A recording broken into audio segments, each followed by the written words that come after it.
কাৰ ইমান গৰজ যে মোক ৰ'দ আনি দিব, সহজ হ'ব মোৰ কাতৰ উশাহ। নীলিমাৰ নিমজগালত টপ কৰে চুমা এটা খাই কম, বা কি সুন্দৰ জিলমিল এই ৰ'দৰ বতাহ। সেয়া আমাৰ চেনেহৰ হিৰোতাৰ সোণসেৰীয়া কাব্যিক কথা। প্ৰিয় দৰ্শক, আপোনালোক সকলো নিশ্চয় কুশলে আছে, আপোনালোকে নিজৰ স্বাস্থ্যৰ দৰে নিশ্চয় যত্ন লৈ আছে। এটা কথা মনত ৰাখিব, স্বাস্থ্যই পৰম ধন, হেল্থ ইজ ৱেল্থ। এতিয়া মই উপস্থিত আছোঁ গুৱাহাটীৰ সোণাপুৰস্থিত kidney hospital, institute of urology and kidney diseases, চমুকৈ IUKD-ত। IUKD-ৰ মুখ্য পৰিচালন সঞ্চালক তথা মুখ্য ইউৰলজি বিশেষজ্ঞ ডাক্তৰ অৰূপ কুমাৰ নাথৰ সৈতে আমি কথা পাতিম। ডাক্তৰ নাথ, নমস্কাৰ, আপোনাক স্বাগতম জনাইছোঁ। গতিকে শেহতীয়াকৈ আপুনি বাংলাদেশত অনুষ্ঠিত মেডিকেল টুৰিজিম কনক্লেভ 2024লৈ আমন্ত্ৰণ লাভ কৰিছিলে। যোৱা 21 এপ্ৰিলত সেই অনুষ্ঠানটো হৈ গৈছে। গতিকে মই ভাবোঁ যে আপোনাৰ কাৰণে এয়া এক সুন্দৰ প্ৰাপ্তি, নহয় জানো? গতিকে আপোনাক আমি সুধিব খুজিছোঁ সেই অভিজ্ঞতা, বাংলাদেশলৈ যোৱা সেই অভিজ্ঞতা, সেই কনক্লেভত আপুনি সহযোগ কৰিলে, সেই অভিজ্ঞতাখিনি আমাক থুলমূলভাৱে জনাওক। হয়, এটা প্ৰাপ্তিতকৈ মই এটা সম্ভাৱনা বুলি ক'ম যে আমাৰ উত্তৰ পূৰ্বাঞ্চলত যিটো বাঢ়ি অহা আমাৰ স্বাস্থ্য ক্ষেত্ৰত আমাৰ যিটো এটা কোৱালিটি যিটো আমাৰ বাঢ়ি আহিছে দিনে দিনে, আমাৰ নতুন নতুন হস্পিটেল হৈছে, হেল্থ ইনফ্ৰাষ্ট্ৰাকচাৰ হৈছে, আমাৰ অসম তথা উত্তৰ পূৰ্বাঞ্চলত মেডিকেল কলেজৰ সংখ্যা বাঢ়িছে।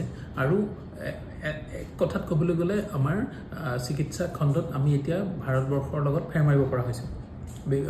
অত্যাধুনিক চহৰবিলাকত যিবিলাক ট্ৰিটমেণ্ট হয় তাৰ লগত আমাৰ উত্তৰ পূৰ্বাঞ্চল ফেৰ মাৰিব পৰা হৈছে।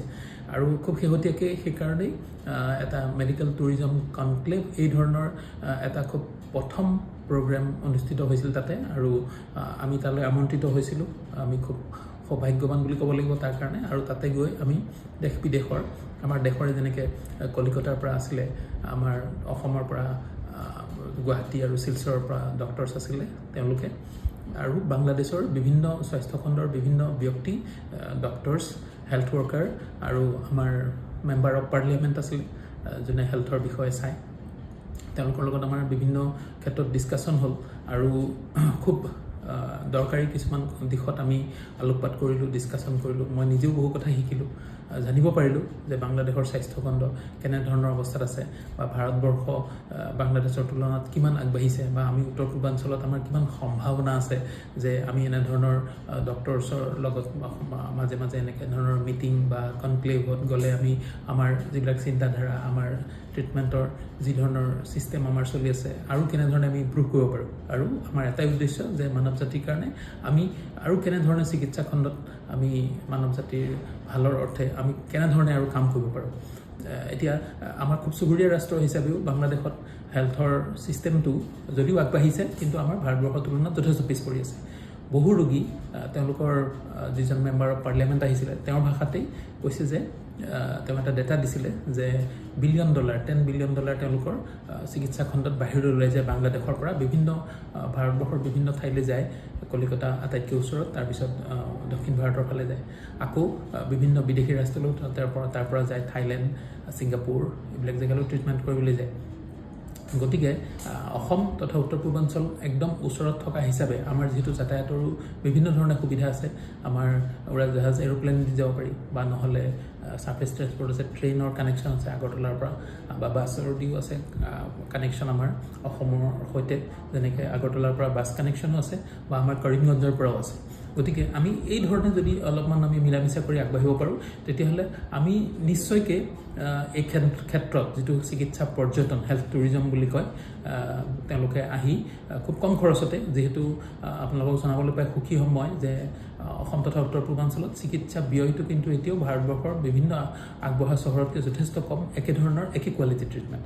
গতিকে এই কথাবিলাকো আমাৰ ডিছকাশ্যন হৈছিলে যে তেওঁলোকে যদি আহিব বিচাৰে, বা মাজে মাজে যদি আমি যেনেকৈ লেজাৰ ক্ষেত্ৰত আমি যথেষ্ট উন্নতমানৰ চিকিৎসা কৰি আছোঁ, গতিকে তেওঁলোকৰ যিটো লেজাৰ ট্ৰিটমেণ্ট আৰম্ভই হোৱা নাই কিছুমান ক্ষেত্ৰত, প্ৰস্টেট গ্ৰন্থিৰ ক্ষেত্ৰত, তো তাৰ কাৰণে আমি গৈ তাতে তেওঁলোকৰ ডক্টৰসকলৰ প্ৰশিক্ষণৰ কাৰণে, বা তেওঁলোকৰ ডক্টৰসকলে ইয়াতে আহি প্ৰশিক্ষণৰ কাৰণেও আমি ডিছকাশ্যন কৰিছোঁ, আৰু সেই ক্ষেত্ৰত আমি যথেষ্ট আগবাঢ়িছোঁ। বা আমি গৈ তাতে প্ৰশিক্ষণৰ বাহিৰেও যদি কেতিয়াবা চিকিৎসা ক্ষেত্ৰতো আমি তেওঁলোকক চিকিৎসা কৰি সহায় কৰিব পাৰোঁ, বা তেওঁলোকৰ ৰোগীও যদি আমাৰ ইয়ালৈ আহিব পাৰে, কিমান সহজত কেনেকৈ আমি প্ৰপাৰলি তেওঁলোকক অহাৰ ব্যৱস্থা কৰিব পাৰোঁ এই বিষয়ে। আৰু আমি আমাৰ IUKDত আমি এটা চিষ্টেম আমি ডেভেলপ কৰিছিলোঁ যে IUKD স্কাই ক্লিনিক বুলি, যে আমি ভিডিঅ' কনচালটেশ্যনৰ যোগেদি, কাৰণ আজিকালি আমাৰ ডিজিটেল মিডিয়া যথেষ্ট আগবাঢ়িছে, আৰু ভিডিঅ' কনচালটেশ্যনৰ যোগেদি আমি কেনেকৈ তেওঁলোকৰ ৰোগীসকলক ইয়ালৈ নহাকৈও আমি স্বাস্থ্যৰ কাৰণে কিছু পৰামৰ্শ আগবঢ়াব পাৰিম, বা যদি তেওঁলোকে ইয়ালৈ আহিবও বিচাৰে অহাৰ আগতেও যদি যি পৰীক্ষা লাগে যিখিনি তাতে উপলব্ধ সেইখিনি কৰি পেলাইও যদি লৈ আহিব পাৰে, তেতিয়া তেওঁলোকৰ ইয়াত থকাৰ সময়টো কমি যোৱাৰ লগে লগে খৰচ পাতিৰ ক্ষেত্ৰত যথেষ্টখিনি পেচেণ্ট উপকৃত হ'ব। তো এনেধৰণৰ যিখিনি ডিছকাশ্যন হ'ল তাৰ পৰা মই ভাবোঁ যে এইটো এটা সুদূৰ প্ৰসাৰী প্ৰভাৱ ইয়াৰ দ্বাৰা থাকিব, আৰু আগলৈও এনেধৰণৰ প্ৰগ্ৰেম হোৱাৰ কথা আছে। অহা মাহত হয়তো বাংলাদেশৰ চিলেটৰ কাৰণেও আমাৰ এটা আমন্ত্ৰণ আছে, যদি আমি পাৰোঁ, আমি যদি যাওঁ, তাৰ পৰাও আমি ভাবোঁ যে আমাৰ উত্তৰ পূৰ্বাঞ্চলৰ স্বাস্থ্য ক্ষেত্ৰৰ কাৰণে ই এটা যথেষ্ট ইতিবাচক প্ৰভাৱ আনিব বুলি মই আশা কৰোঁ। হয়, ডাক্তৰ নাথ, আপোনাৰ কথাখিনিৰ পৰা খুব সুন্দৰ এটা আমি ইনফৰ্মেশ্যন পাইছোঁ আপোনাৰ সেই কনক্লেভলৈ যোৱা গোটেই যাত্ৰাটোৰ ওপৰত।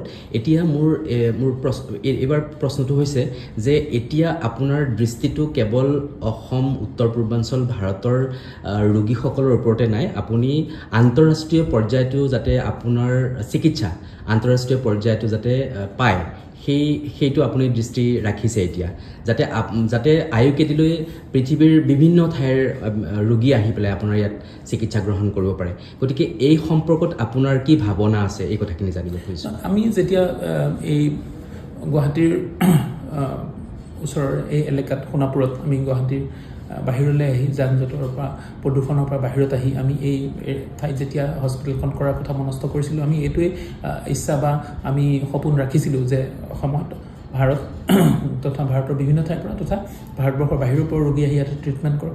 সেইধৰণে আমি ইয়াৰ আন্তঃগাঁথনিও আমি সেইধৰণে কৰি উঠাইছিলোঁ, আৰু আমি যিটো ইণ্টাৰনেশ্যনেল গাইডলাইন JCI গাইডলাইন বুলি কয়, জইণ্ট কমিশ্যন ইণ্টাৰনেশ্যনেল, সেই গাইডলাইন ফ'ল' কৰি আমি হস্পিটেলখন ডেভেলপ কৰিছোঁ। আপুনি যদি চাই দেখা পাব যে আমাৰ ইয়াত যিবিলাক ষ্টেয়াৰকেজ খটখটিবিলাক যথেষ্ট বহল, 8 ফুট বহল, যিটো সচৰাচৰ হস্পিটেলত নাথাকে, বা কৰিডৰবিলাক আমাৰ 8 ফুট বহল, যিটো ইমান দৰকাৰ নাথাকে, কিন্তু আমি ইণ্টাৰনেশ্যনেল গাইডলাইনটো ফ'ল' কৰিছিলোঁ। আৰু সেইটো কথাই আমি আগত লক্ষ্য ৰাখিছিলোঁ যে যাতে আমি সদায় সপোন দেখিব লাগে, ডাঙৰকৈ ভাবিব লাগে। সেইকাৰণে আমি আজি বাংলাদেশত গৈ যেতিয়া আমি ভাৰতৰ পঞ্চমখন বা পূব ভাৰতৰ প্ৰথমখন কিডনী হস্পিটেল বুলি আমি যেতিয়া কৈছিলোঁ, তেতিয়া তেওঁলোকেও যথেষ্ট আগ্ৰহী হৈছিল শুনিবলৈ যে তাত কি ধৰণৰ ট্ৰিটমেণ্ট, কেনেধৰণৰ ট্ৰিটমেণ্ট হয়, কিয় অকল এটা ছাবজেক্টত কৰা হৈছে। গতিকে তেওঁলোক বহুত ইচ্ছুক আৰু আগ্ৰহী হৈছিল। গতিকে আমাৰ এইমটো সেইটো যে অসম তথা উত্তৰ পূৰ্বাঞ্চল কিয়, আমি দক্ষিণ পূব এছিয়াৰ আমাৰ যিটো ৰিজন, সেই ৰিজনৰ কাৰণেই আমি দৰকাৰী এখন হস্পিটেল হিচাপে আমি গঢ়ি তুলিবলৈ চেষ্টা কৰিম। কাৰণ এনেধৰণৰ single super speciality kidney hospital গোটেই ভাৰতবৰ্ষতে মই কৈছোঁ যে এখন 5খন হস্পিটেল, আৰু আমাৰ আশা আছে, আমাৰ সপোন আছে যে এই হস্পিটেলখন আমি গোটেই ভাৰতবৰ্ষৰ ভিতৰত আটাইতকৈ আগবঢ়া কিডনী হস্পিটেল তথা দক্ষিণ পূব এছিয়াৰ, যেনেকৈ আমাৰ বাংলাদেশৰ কথা কওঁ যে তাত 17 কোটি জনসাধাৰণ আছে, কিন্তু তাত কিডনী বৃক্ক সংৰোপণৰ কোনো ব্যৱস্থা নাই। গতিকে আমাৰ এই কিডনী হস্পিটেলখন যদি হয়, তেতিয়াহ'লে হয়তো তেওঁলোকে খুব কম খৰচত আহি তাৰ পৰা বৃক্ক সংৰোপণ কৰিব পাৰিব। এই বিষয়েও আমাৰ কিছু কথা বতৰা চলি আছে। আকৌ তেনেকৈ আমাৰ ওচৰতে থকা এখন ৰাষ্ট্ৰ হ'ল ভূটান। একদম চুবুৰীয়া ৰাষ্ট্ৰ হিচাপে ভূটানত ইউৰ'লজিষ্টৰ সংখ্যা তেনেই তাকৰ 2জন বা 3জনমানহে ইউৰ'লজিষ্ট আছে। গতিকে ভূটানৰ লগতো আমি institute of urology and kidney disease আমি টাই আপৰ কথা চিন্তা চৰ্চা কৰি আছোঁ। ঠিক তেনেকৈ ম্যানমাৰ বা চাইনাৰ আমাৰ ওচৰৰ ফালে থকা ইউনান প্ৰভিন্স, এইবিলাকৰ লগত। গতিকে আমি এখন আন্তঃৰাষ্ট্ৰীয় পৰ্যায়ৰ এখন হস্পিটেল ডেভেলপ কৰিবলৈ বিচাৰিছোঁ, আৰু যদি আমি সেই যাত্ৰাত সফল হওঁ, সেই সপোনত যদি আমি উপনীত হ'ব পাৰোঁ, তেতিয়াহ'লে বাহিৰৰ অহা ৰোগীসকলে আমাৰ অসম তথা উত্তৰ পূৰ্বাঞ্চলৰ যিটো আতিথ্য, যিটো সৌন্দৰ্য, সেই সৌন্দৰ্য তেওঁলোকে উপভোগ কৰিব পাৰিব। আমাৰ যিবিলাক আমাৰ হিষ্টৰিকেল যিবিলাক কীৰ্তিচিহ্ন আছে, সেইবিলাকৰ প্ৰতি পৰিচিত হ'ব, আৰু এজ এ হ'ল আমাৰ অসমৰ আৰ্থ-সামাজিক বিকাশত এটা গুৰুত্বপূৰ্ণ অৰিহণা আগবঢ়াব। খুব সুন্দৰকৈ গোটেই কথাখিনি ক'লে। আপোনাৰ উদ্দেশ্যৰ লক্ষ্য, মহান উদ্দেশ্যৰ লক্ষ্যৰ আমি অৱগত হ'লোঁ। গতিকে ডাক্তৰ নাথ, আপোনালৈ শুভেচ্ছা জ্ঞাপন কৰিছোঁ। IUKDৰ এটা সুন্দৰ ভৱিষ্যতৰ শুভকামনাৰে আপোনাৰ পৰা বিদায় লৈছোঁ। নমস্কাৰ। নমস্কাৰ।